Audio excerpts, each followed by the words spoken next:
Hey, what's up, everybody? Welcome in. It is Thursday. Oh my goodness, it's Thursday, folks. Can you tell what kind of week it's been around the Real Sports offices here? I'm Jesse Montano. I'm going to be joined by Meghan Angley in just a moment. Busy day around the office tomorrow. So we're going live with what would normally be our Friday show here today on Thursday. We got a really fun show for you guys. We're going to talk about Tyson Barrie, one of the Avs' original offensive defensemen, kind of paved the way, set the table for defensemen like Sam Girard, Cale Makar. Plus, we are going to start looking. We've done our division previews. We've had our media roundtable guests in the office. And now it is time for us to give you our lineup projections for opening night for the Colorado Avalanche. But first, you guys know the drill. I want to remind you about our great friends over at RefiJet. Did you know that you could refinance your auto loan? With RefiJet, you can save around $150 every month, all with just a soft credit pull and zero hassle. Lower payments, flexible terms, even cash back from your car's equity. RefiJet does the work. You get the savings. Start today at RefiJet.com, the faster, easier way to refinance. Hello and welcome in. Please do not leave your luggage unattended on the station.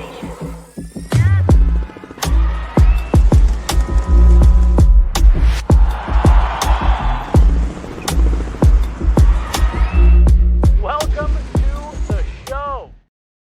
Hey, everybody, welcome in. Good afternoon. It's Thursday, Friday Eve. You're close. You've almost made it to the end of the week. I'm Jesse Montano. She is Meghan Angley. It's Real Sports Off Ice. Got a fun episode coming up today, Meghan. We're going to talk about a player that I resonated with a lot in his heyday. And then we're going to start turning our attention not just towards the season, but towards opening night. As always, let's kick it off. How the heck are you on fall weather this week? No doubt about it. Yeah, I dabble in pumpkin spice lattes, and I heard they're back. I don't know officially when they came back, but yeah, it was this week. It was this week, Monday or Tuesday. Yeah, because I've been seeing them crop up on the timeline now, so that's how I know that chapter is turning towards fall for real. Yes, I believe it was yesterday.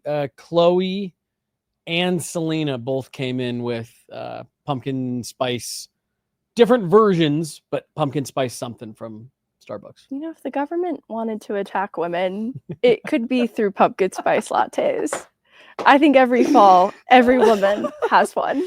If the government really wanted to, that's a crazy if the thing government to say. really wanted to thin out the female population, just wait till late August, early September. All right, women, this is a call to action. Stop drinking pumpkin spice lattes. Oh, that is so as good. long as peppermint mocha is safe. Yeah, it's fine. See, I'm not a coffee drinker, but even I enjoy red cup season. It's just like a nice sign of the time of the year. It really is. Aesthetic. Holidays, and that's where my gripe with the winter starts, is once the red cups go away, it's like, yep, now it's just shitty winter. We're not even in the holidays anymore. Oh. Sad. That's such a limited window. I know. They should have like Valentine's Day specialty cups for the entire month of February. Keep them red. Keep them red. Christmas through Valentine's Day, but just switch it from red and green to red and pink. Yeah. Starbucks. I mean, no free plugs, obviously. But wait, some good ideas. Wait, no free plugs. Whoa. Who said anything about Starbucks? I mean, you also did just say women everywhere stop drinking pumpkin spice. This is an anti-plug, if anything. Yikes. Yeah. Meghan, the Colorado Avalanche had I think a guy that maybe underrated isn't necessarily the right word, I think, in my head, although I do think he falls in that category as well. Maybe one of the more underappreciated players, at least in Avalanche history. Hung it up this week. Tyson Barrie, Nathan MacKinnon's original offensive defenseman. And really, Meghan, what I consider to be one of the very first defensemen as part of this new age type defenseman that we heard about so much for the last, 10 years. And he came right after John-Michael Liles was with the Avs, who was kind of the first one that had that, like, oh, you could have a guy who can, put up points from the blue line. Tyson Barrie, I felt, was one of the first players that the Avs said, not only is this a player that can put up points from the blue line, We can actually drive offense through him and use him as the quarterback for what we do on the offensive side of the puck. I've got a soft spot for Tyson Barrie, and we're going to get into all of that as to why. But Tyson Barrie calls it a career. What says Meghan Angley? It's a bright spot. I remember through some difficult chapters of Colorado Avalanche hockey. And I think, too, when we talk about the changing of guard, where the core was once looked upon as Matt Duchene, Ryan O'Reilly, Paul Stastny, the new core kind of emerged, and Tyson Barrie was a part of that there with Landeskog and McKinnon. Yeah. And so I think the cultural add that we'll definitely talk about on this show is a big part of that too, why he fit in so well with that group. But his on-ice contributions, his style of hockey, I think were built upon potential that the Avs saw in what John-Michael Liles brought to the lineup, which I think we can unpack more too. But seeing that, they saw another way to unlock more offense. Yep. And that's the short Cliff Notes version of what Tyson Barrie opened up in terms of possibility for the way that the Colorado Avalanche play hockey. And I think it's something that they lean on heavily to this day now. Their back end is a conduit for offense. And I think seeing the offensive gifts of Tyson Barrie in action and how they complement players like Nathan McKinnon and the contributions on the power play in particular, it all points to why they would be interested in this type of defenseman. And obviously the position has evolved even since his time in Colorado, but I view it as kind of a peak too. Like, it's great for me to remember Tyson Barrie in the Colorado Avalanche days, because I think that was some of his best hockey too. And it was definitely a needed bright spot. Like, his first, I'll say full-time season, he was still straddling a little bit of AHL time, was when they were first in the Central under Patrick Waugh, and obviously helped lead them back to the playoffs, which ended in a little bit of heartbreak with Tyson Barrie at the center. But I remember watching that Minnesota Wild Avs series at DU with my friends and just being so hyped on the direction that the Avs are headed. Yeah. Gosh, we could do an entire pod on just those few years of the Patrick Waugh era and the emotional swings that went back and forth of watching that first season. It was like cup contenders from here on out. And then it was just such a weird couple of years. But no, there were so many things there that you said that I want to, go back and touch on. But I loved what you said about what they saw in a guy like John-Michael Liles and what he was able to bring to the Avs lineup. And really, when Patrick Waugh got here as a coach, like you said, that was really when Tyson Barrie, Patrick Waugh had the take the reins off and just let the players go play, let them lean into their strengths. And I think you saw some of that, but then once Jared Bednar got here, they really started to dial in, like, all right, what if we just don't take the reins off him? What if we, actually funnel this offense through a guy like him? And, the way that him and Nathan McKinnon worked together, the way that he controlled the blue line, maybe not as elite as a guy like Cale Makar, but Tyson Barrie had a pretty special ability to hold the blue line, keep pucks in, keep plays alive. And especially in an era where Eric Johnson was, the guy back there for multiple years and was a guy who was, supposed to be that offensive type guy. Suddenly you had a guy like Tyson Barrie who seemed like he specialized in getting pucks through traffic. He had great vision, the chemistry between him, Nathan McKinnon, Mikko Rantanen on that power play. It really was. It was, and the reason I have a soft spot for a guy like Tyson Barrie, I grew up playing defense from the time I was little. It was born out of a place where it was, hey, no one wants to play defense. If I do that, I'll get to play more. And so that was where it started. But I'm not the tallest guy in the world, and Tyson Barrie was one of the first guys that I remember of being like, whoa, this is a guy that's smaller. He's a defender. He's clearly offensively gifted. And they found a way to, like you said, I feel like there were so many of these guys that we would see, but they were AHL, NHL tweeners. No one really knew how to use them because Tyson Barrie wasn't very strong in his own end for portions of his career. but this was the first guy where it really seemed like he's a key part of what they're doing, not only in the locker room personality wise, but on the ice. He's, not leading rushes, but he's joining in every rush. He was always that guy coming in late, third or fourth man into the zone. It seemed like he's had lanes to the net like crazy. And it was the first guy that, like I said, I remember, I wasn't alive for Bobby Orr and all that stuff, but like, it was one of the first players that I remember, like, it's a smaller, non-traditional type of defenseman that a team is actually building something around. And I just remember finding it so cool in the way that he found success within these systems. When you have such a visionary at the blue line, you extend zone time, and that helps to unlock the careers of players like McKinnon, who want possession of the puck. And with Barrie is kind of that extra line of defense at the blue line, keeping the puck in the zone and having the vision to play make and complement a player like McKinnon, it led to better possession numbers. And so you look at some of the even strength Corsi for percentage numbers of very past Avalanche seasons among the defensemen, and they're all below 50. And these were some struggling Avalanche teams too. So that's important context.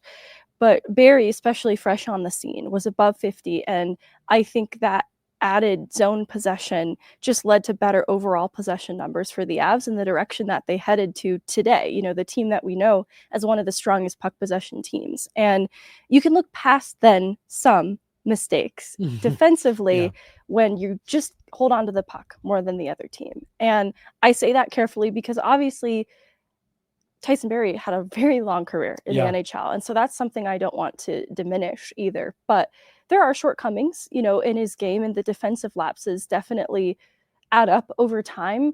But when you look back to the year that Tyson Barrie was drafted, like that Avalanche team leading up to that summer, they'd finished with the worst goals for in the league. And so they just weren't getting the offense that they needed. But John-Michael Liles in his 5th NHL season had been producing at a really consistent clip at that point, 39 points, and he finishes with a career high in ice time. And so they're leaning on this heavy points producer and John-Michael Liles more than ever before. So he's being trusted with big minutes, 6th on the team in goals, 4th in points.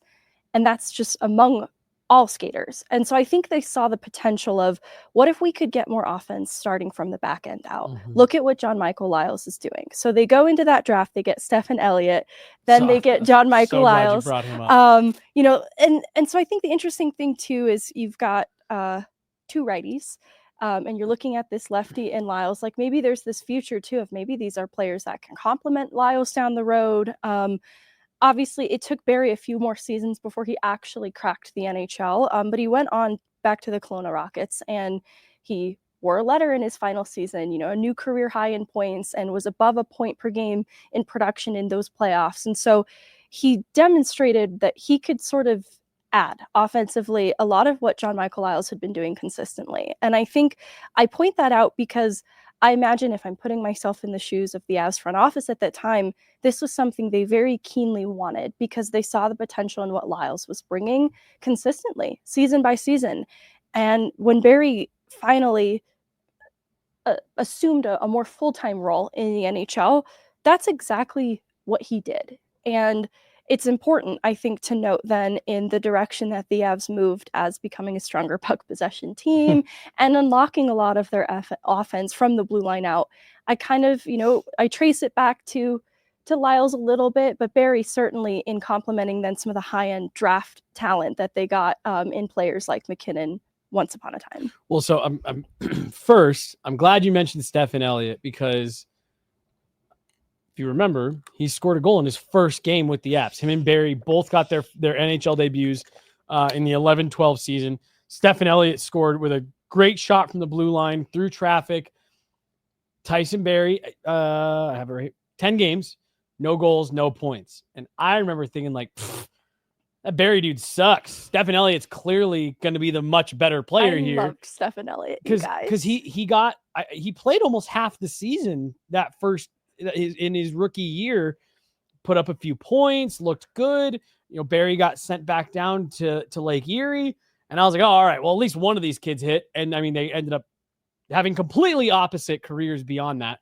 But no, you mentioned, Tyson Barrie gets drafted goes back in his D+1 year, almost 80 points with the Kelowna Rockets. And again, like, you look back on it now, and with hindsight, like I remember in the Makar draft year, those are point totals that before you do any other type of scouting on a defenseman, analytic research, anything like that, those are eye-popping numbers for a defenseman. And I actually remember saying that. It was one of the very first few pods that I was ever on, of just talking about Cale Makar in his draft year, because he was kind of a late riser, saying, gosh, that I don't care what league it is, that's crazy numbers for a defenseman. Tyson Barrie kind of went through the same thing in his D+1 and then +2 years, where it's just like, those are just impressive totals. Let me look into this kid a little bit more. And I want to circle back to what you were talking about with the cultural fit, because not only was this someone that I think when you hear, old teammates, players that played with them, whether it be in juniors, American League, or a handful of NHL teams, there's just a magnetism about Tyson Barrie that everybody seems to just love this guy. Everyone wants him on their team. And I think that started immediately when he got into the system. And, you talked about, Nathan MacKinnon, and the way that not only Tyson Barrie's way that he plays unlocked so many things for Nathan MacKinnon and in those early years, but also the bond that those two formed immediately. Yeah. And I think that tells you something about Tyson Barrie.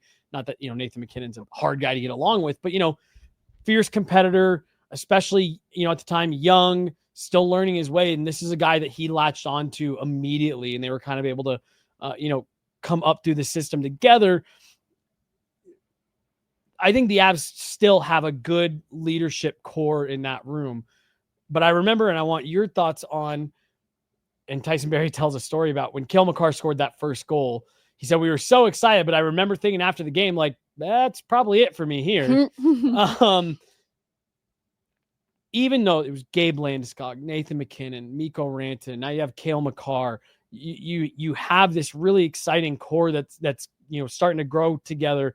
JT Compher. When they moved on from Tyson Barrie, it felt like a huge loss, not because they weren't getting, the production and all that stuff on the ice, but because of what you were losing out of the locker room. Right. And I just want your thoughts on again, what that says about a guy like Tyson Barrie, that you hear the names I just listed, and knowing what they went on to do with that group, it still felt like a real loss for that locker room to lose a guy like Tyson Barrie. Yeah, because you could see it on the players' faces that loss was felt.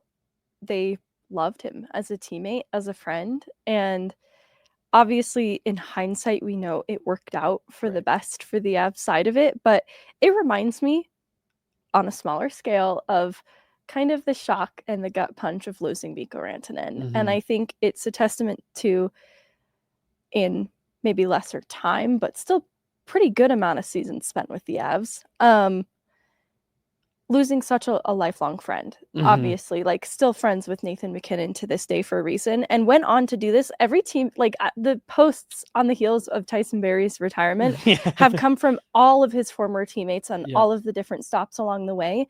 And I think that says everything about Tyson Barrie. You see, when a player retires, you see a few guys like, hey, best of luck, but you're 100% right. Tyson Barrie's Instagram story was 30 pages long, and it was mostly him reposting other things past teammates had said about him. I've never seen, at least to my memory, that kind of outpouring of direct support, not just hey, congrats on a great career. Everyone seemed like an inside joke, a funny picture, a different nickname. Everybody just loved him. And I want to circle back to another thing you said about some of his best years were in Colorado. There's so many nice comments. People have personal Barrie stories. And it's so awesome. Barrie once paid for mine and my girlfriend's meal on our anniversary. Guy's a gem. Let's see. Barrie bought me a shot one time in 2015 after I bought him one. And we got a super chat. T-Bear, the OG PP merchant. He definitely cashed on the power play, and that's where I was going to go next. Was not only did he helped elevate the play of guys like a young Nathan MacKinnon and a young Mikko Rantanen, but they also really helped him set the stage for the rest of his career and what he was able to go on and do. How about this for power play line mates over your career? You go from playing behind Nathan MacKinnon to playing behind Austin Matthews to playing behind Connor McDavid. Not bad for Tyson Barrie. And we talk all the time about, like, you can't just put anybody out there with guys like Connor McDavid, Nathan MacKinnon, Austin Matthews. They have to be able to play with elite talent. That was something that Tyson Barrie, no doubt about it, established in his career. I can play with elite talent. And he did it better than anyone for at least a few years in the NHL. Yeah, I think you obviously want a really well-rounded defenseman, but you also shouldn't water down a defenseman who has such great vision on the power play. I mean, even look at what a key piece in the Edmonton Oilers' success Evan Bouchard is. Yes. I would liken that to the significance of Tyson Barrie's impact on Avs power plays once upon a time with young, skilled players like Nathan MacKinnon. Like the Avs power play, I think we hold it to such a high standard because we started to see what it was capable of when this started to figure itself out. And season by season, because it was a lot of the same core guys on that top unit, they found, I know it's not to our liking, but they found pretty routine success, especially over a regular season. And so that's why I think to this day, we hold the power play to a high standard. And it starts with a standard that's set with having Barrie there walking the blue line. Well, and not only that, but again, he picked up a lot of points on the power play over the course of his career. But again, from my perspective, I remember it being one of those things where what you're talking about in that high standard, that was, you had a real threat to shoot the puck at the point. You couldn't just, what guys used to do to Alex Ovechkin, keep a stick in the lane on the, the left and right flank. These are where the shooters are. You had to pay attention to Tyson Barrie up top, because not only was he a threat to make a great pass, get a puck through, whatever, he had an absolute bomb of a one-timer, and it freed up guys like Nathan MacKinnon, Mikko Rantanen, Gabe Landeskog down low. Like it forced penalty kills to have to cover the point for the Avalanche. And like you said, there is shades of that today in how they execute that power play. One of my favorite and least favorite Tyson Barrie stats comes from 2020-2021. He's the only player in NHL history to lead all defensemen in points in a season, yet not receive a single Norris Trophy vote. Like I said, he had 48 points in 56 games with the Edmonton Oilers in the COVID-shortened season. I'm not going to argue that Tyson Barrie is like one of the greatest defensemen of all time, but he was absolutely at the forefront of this wave of new age defensemen, and he was, for a couple of years there, the cream of the crop when it came to offensive defensemen, players that you could drive offense through. Got an Evan Rowell appearance here in the chat. I asked him about that Norris snub. As usual, he had a good sense of humor about it. It actually says about tit, but we all make typos. Good sense of humor about that. Fix the typo. That's the only thing about Tyson Barrie, just all around great dude. But yeah, he was snubbed for the Norris. Probably deserved at least a vote, right? Right. But yeah, like I said, I really do. I think from I'm not paid to write. Well, that's why you have editors. That's why the Gazette has people to double check your work. I would say honestly, from 2018 to 2022, Megan, I would have put him. Here, how about this? Between 2014 and 2021, he was 5th in 5-on-5 points and 7th in points among defensemen over those 8 years. There was a real argument that he was, in the upper tier of NHL defensemen Right, for a stretch. in the Erik Karlsson category. Yes, exactly. He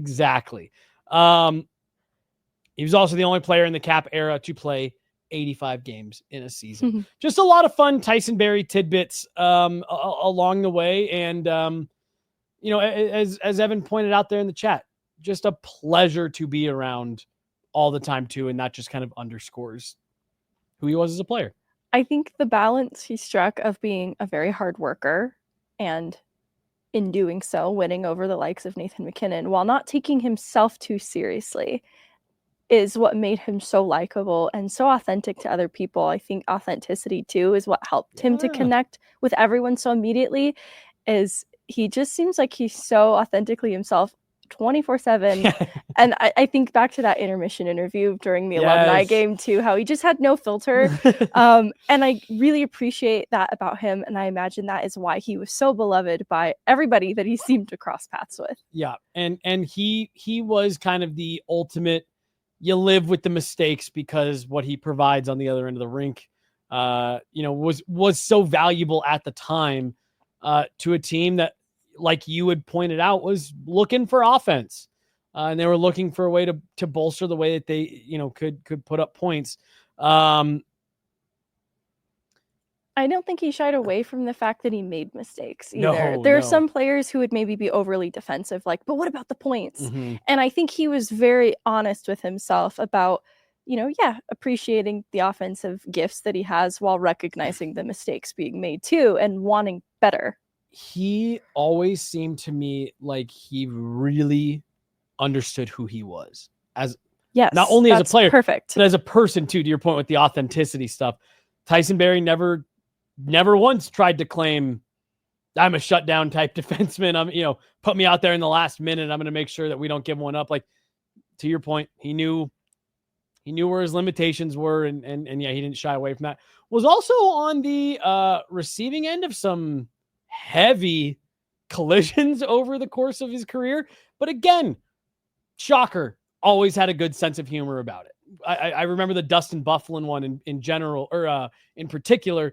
And I actually think Kyle Keefe even posted a video of like the interview they did with him after the game. He was like, yeah, that was one of the bigger ones I've ever taken in my career, but hey, glad I was just able to get right back up. And so, yeah, I never understood the Tyson Barrie hate purely from the, like, how do you hate this guy? Right. How do you hate on this guy? And I hope we see him in the media space a bit. One of my favorite guys that I got a very, very brief chance to cover. And like I said, he's genuinely one of my all-time favorite players just because of what he represented as a new age defenseman. I think too, this position has evolved to what we know it to be today in Cale Makar, as sort of the blueprint for what young defensemen should strive to be. But I think it's worth noting that starts somewhere. And I don't think it starts solely with Tyson Barrie, but within the Avs organization and the trajectory of defensemen since, I certainly think he is a key part in how the Avs execute defensively today as we know it. Well, I loved your call out too, because someone in the chat had said, had mentioned, like, the Avs have had some innovators on their blue line, Sandis Ozolinsh, John-Michael Liles, Tyson Barrie. But to the point that you made, yes, there we go. Thank you, John. And now Cale Makar, but to the point that you had made, it really did feel like with the drafting of Stephen Elliott and Tyson Barrie, and then the way that the team, kind of committed to Tyson Barrie after that, it seemed like that was the first time where it was like, well, wait a minute. Can we be more intentional about this? Right. Let's give them some more meaningful minutes, opportunity. And let's build something around them a little bit here. And maybe that's where it did differ a bit from Sandis Ozolinsh and John-Michael Liles, where while great offensive producers, it felt like it was very intentional. And I think there's an argument to be made. And at the end of the day, there's only a few people in the front office that actually know this, but you have to wonder if the fact that they took a chance on Cale Makar, who came from a league down than you would normally expect, had NCAA commitments. There were a million reasons why you shouldn't have drafted Cale Makar at number 4. Late riser in the draft. Is it all just hype? Hadn't really played. He didn't play at WJCs. He played in the, under 18 tournament. And there's a bunch of reasons. And you almost wonder if their familiarity with a guy like Tyson Barrie and what he could bring allowed them to feel more comfortable drafting a guy like Cale Makar, because they were able to identify, yep, not only do we see in this guy what we saw in Tyson, but we see even more. And there were 3 teams ahead of the Avs that did not feel comfortable taking Cale Makar. Mm-hmm. And I'll bet you they all wish that they would have had some of that insight looking back on it now. Yeah. Congratulations to Tyson Barrie on a really great career. Like I said, I hope best of luck to him, and hopefully we see him around on the telly. The team wrestling story. Oh, the injury in the hotel. Yes. All right. So,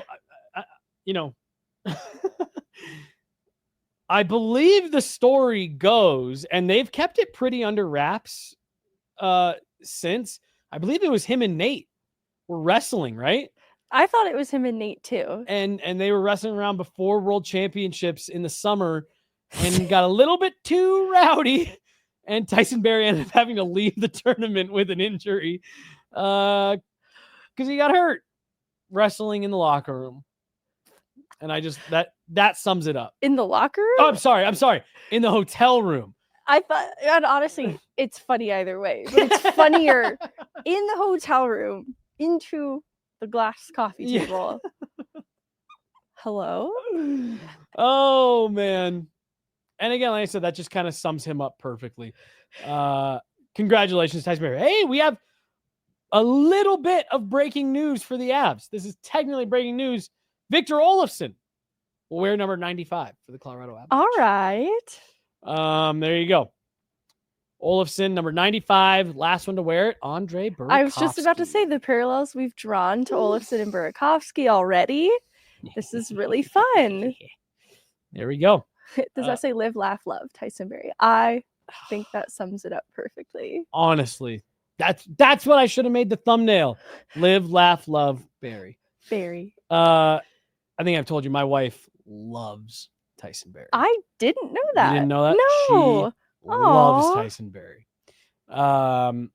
Anything else on T-Buttes? T-Buttes, T-Bear. You're right. There are a lot of nicknames for him. No, nothing else. But congratulations to Tyson Barrie. 14-year NHL career. Being an undersized defenseman. It's pretty good. Not bad. It's pretty good. Not bad. There's a lot of Stephen Elliott would have taken that. And that wasn't meant to be a side swipe. I know. I feel really. I loved Stephen Elliott. As soon as it left my mouth, I was like, that seemed mean, and it wasn't supposed to be. Megan, we are barreling towards the start of training camp here, thankfully. Big shout out to all of our guests the last couple of weeks who have helped Megan and I get through the month of August, which is historically the toughest month to get through for a hockey podcast that you need new content for. So shout out to all of our guests who have come on, and open invite for all you other media folks out there that we haven't gotten to yet. Looking at you, Riker. But future media personality Tyson Barrie, if you'd like to come on the show, open invite.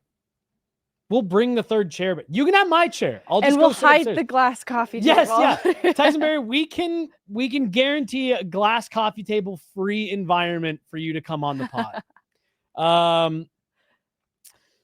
We're barreling towards the start of training camp, and you and I have done our division previews. Chloe is slowly pushing out our division prediction rankings, where we think teams will finish, where we'll be wrong. I'll definitely be wrong, especially in the Pacific Division. But we've gotten some requests. We want to turn our attention not just to the season and, big picture, opening night in particular. It feels like this roster is starting to take a little bit more shape here. And we're getting closer and closer, I think, to what we're going to see on opening night. Now, the Avs are almost always going to hand out at least one, if not two PTOs to see what they can make of, whatever leftover room that they've got. Or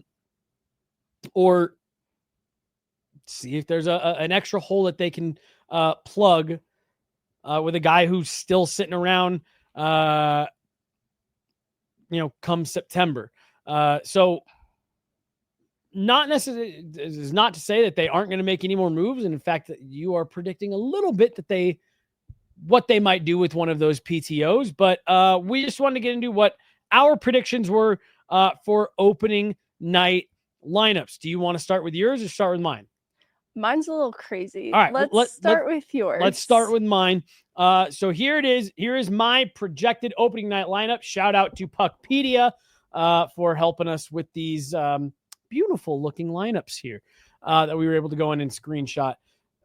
Real quick, there was a comment that just came in talking about Matt Cook taking out Tyson Barrie in the first round of the first Patrick Waugh year. That year ended disappointing, but if that doesn't happen, it probably doesn't. Back to the lineup here. Not much of a surprise there in the top six. You got Nathan McKinnon in between Arturi Lehkonen and Marty Netchis, Brock Nelson centering Val Nichushkin, Gabe Landeskog.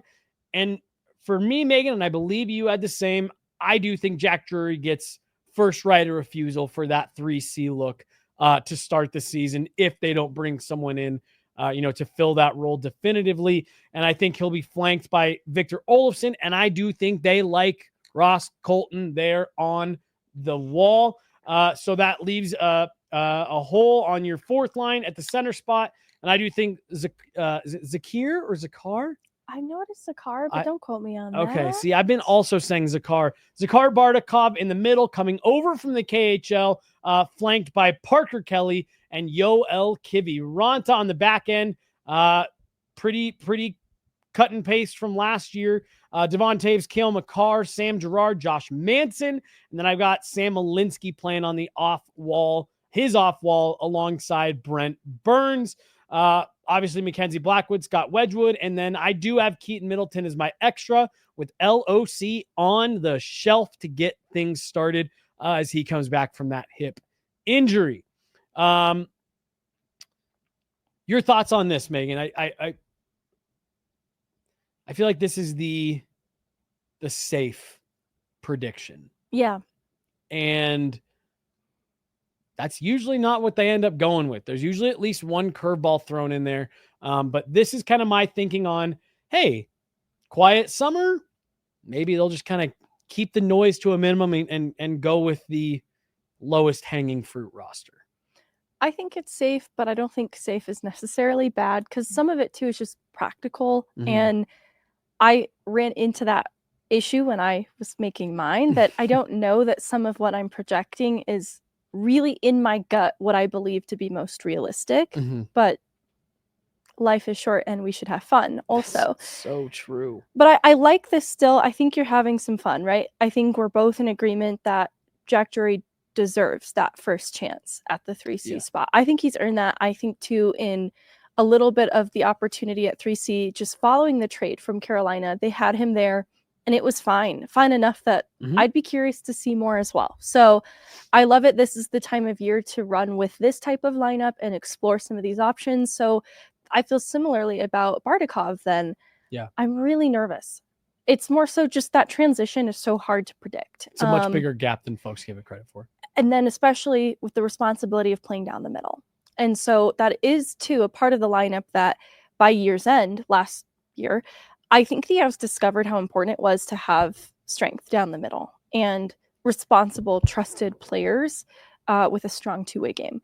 And so I'm nervous that they won't feel that comfort out the gate, but it's also the time of year to explore if that's there or not. So that's where I go back and forth on Bardakov. I think they could spot shift him in the middle, but I could also see them maybe moving to a more trusted option in the middle and having Bardakov on the wall. But this is where you and I before the show talked about they are not bringing him over from the KHL to play with the Colorado Eagles. Right. So it's hard for me to, in good faith, leave him off the opening night roster. And I think, too, what he did in the KHL this last year demonstrated a style of play that I think can fit under the way that Bednar likes to play. So it's not as hard to convince me as maybe other past prospects in a depth role that come from having played a high skill role to now needing to be the kind of blue collar depth player. I actually think Bardakov's game will translate more naturally to that, but I'm still nervous. Everything else though, like the back end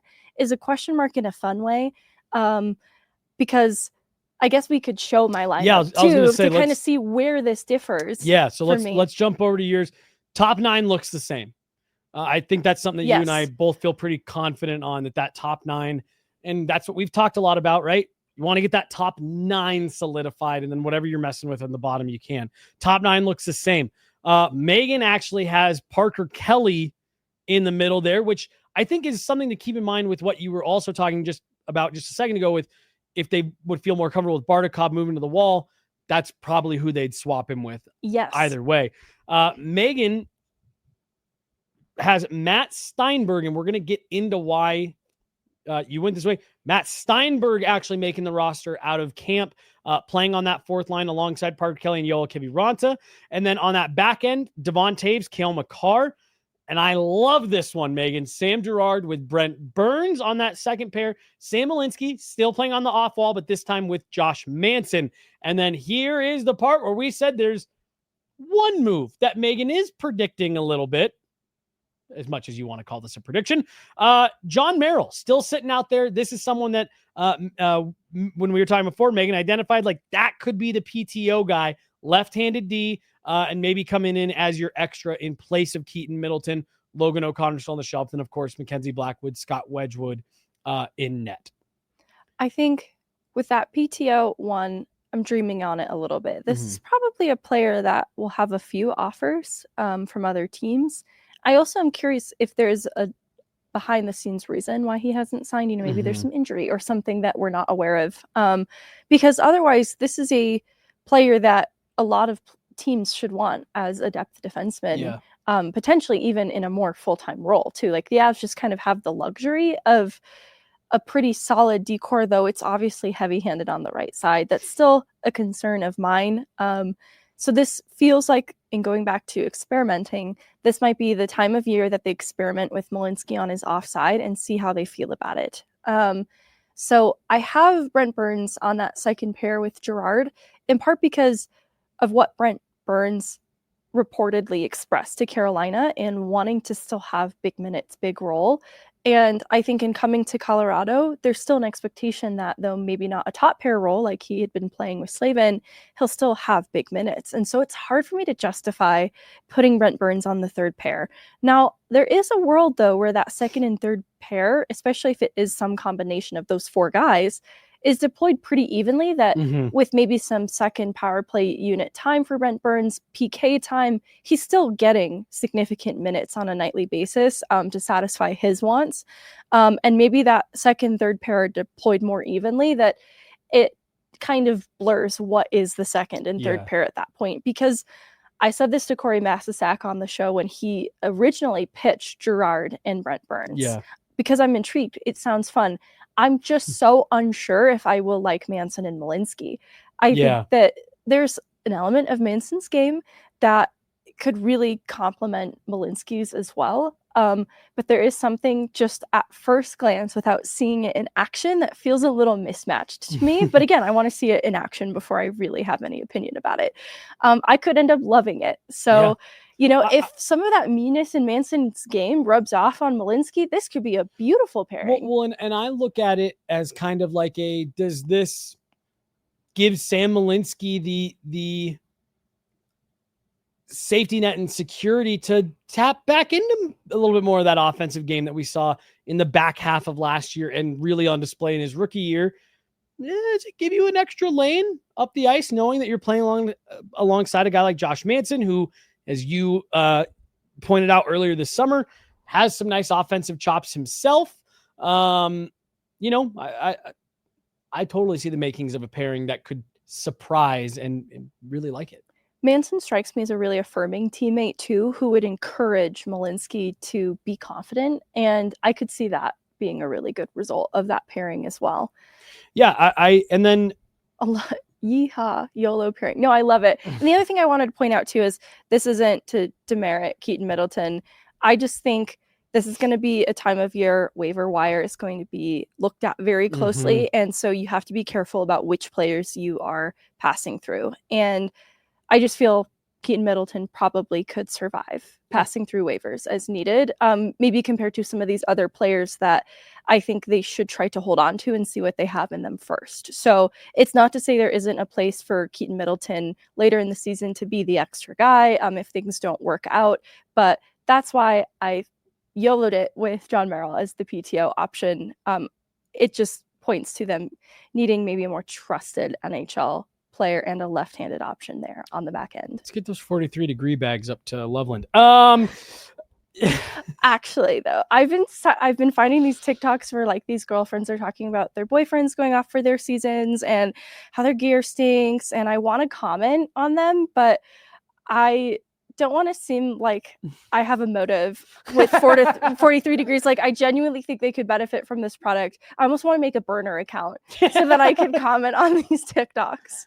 I_LUV_43. I love 43. They'll never see it coming. They'll never know. Meghan, here's my takeaway from looking at both of these, either version of it. And I want to circle back to Matt Steinberg yes, here. Please. Let me defend myself. No. I didn't yeet Kiviranta this time, guys. I was going to say, the biggest surprise that Meghan had y'all Kiviranta on her roster. Hey, Jeez hold Louise. on. Well, no, but here's what I was going to say. Whether it's Bardakov or Steinberg, whether it's Parker Kelly in the middle or on the wall, whether you are bringing in a guy like John Merrill, how much better do you feel about these right now than we did a month ago when we were having a similar conversation of, Cale, what does it look like? This feels like quoting our good friend Corey, this feels like a November, December roster that can really compete and really win some games for you. Need some tweaks for you to feel good about it being a May roster, a June roster. But I think Chris McFarland, Joe Sakic, good business here this summer so far. Yeah, because I think back to the struggles they had with Casey Middlestat and trying to get Juuso Parssinen in a pinch, in a panic. And this feels like a roster that shouldn't run into as much panic because they've locked up that 2C position and the depth has internal options that will get you by.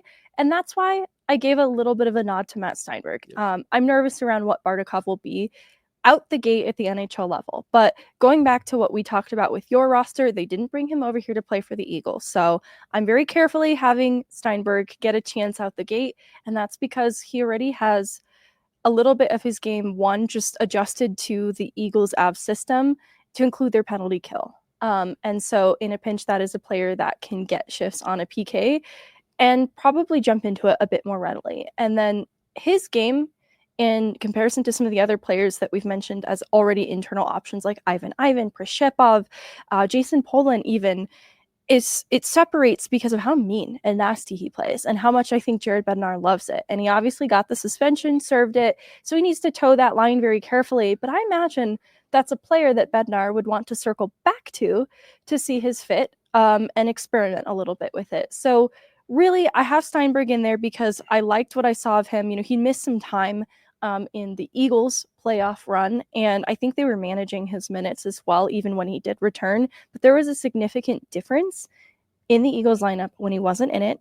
And similarly, some of the best hockey I saw from him was in overtime when the stakes were at their highest. And so not only was he trusted with that opportunity, I loved what I saw from him. So I'm just giving him a little bit of that trust factor to make this projected opening night lineup. And it's still me pulling for Bardakov, though, to see what he has through camp. And I think that's going to carry some weight, too, that I don't want to not include in this conversation. So let me tell you why I think you might actually end up being right with Matt Steinberg on that opening night lineup. On top of everything you just said in favor of Matt Steinberg, Jared Bednar has shown since he's been here with these kids that come over from the KHL with the full intention of playing in the NHL. He likes to get them some AHL games first. Nikolai Kovalenko was able to come over late enough at the end of a season that he was able to jump in with the Eagles at the end of the previous season and into the playoffs, I believe. Yes. And into the playoffs. Played a couple games with the Eagles postseason. Go back a couple years before that. Andrei Mironov, who it did not work out with, and again had a pretty clear out clause in his contract that said, if I'm playing in the AHL for too long, I'm leaving. Right. They still started him there. As we had all penciled him into the opening night lineup, and they started him in Loveland. He got a call up pretty quick, and then he kind of bounced up and down. But Jared Bednar, like we were saying earlier, yes, these guys come over with the expectation they are playing in the NHL. That's why they're coming over from Russia. Jared Bednar is still going to play the players that he feels gives them the best chance. And he has shown he likes for guys to go get their feet wet on North American ice with the Colorado Eagles.